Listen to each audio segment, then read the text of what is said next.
La Cour constitutionnelle du Bénin se soumet à l'appréciation de ses pairs et des universitaires.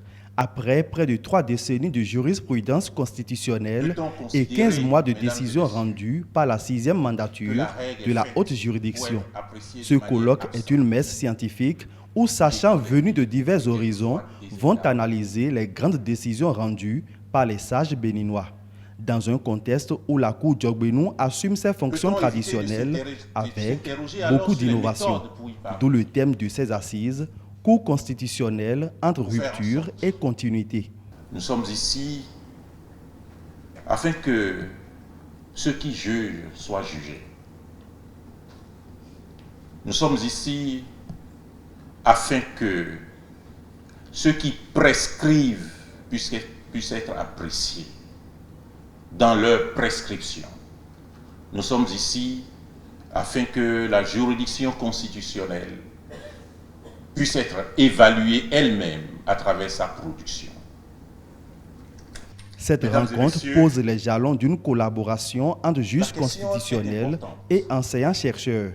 Y participent donc les éminences grises du droit et plusieurs délégations de cours ou conseils constitutionnels de pays africains.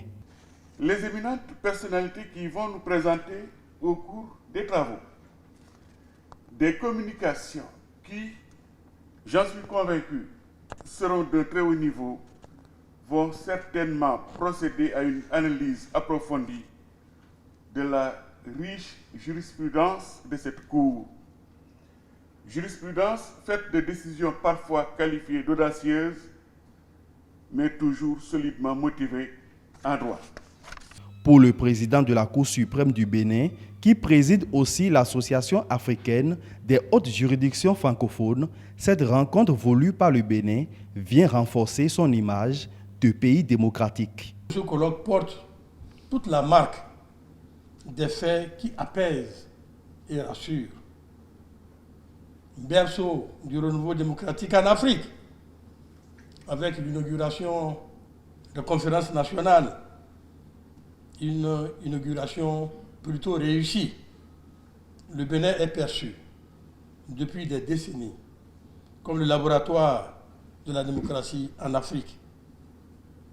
Tout ce qui s'y passe est désormais regardé à la loupe partout dans le monde et singulièrement sur le continent africain. Rendez-vous du donner et du recevoir, ce colloque va permettre à la Cour constitutionnelle béninoise de se dévoiler aux autres hautes juridictions africaines tout en s'enrichissant de leurs apports pour une seule finalité, rendre des décisions qui garantissent le respect de l'état de droit et la protection des libertés individuelles et collectives.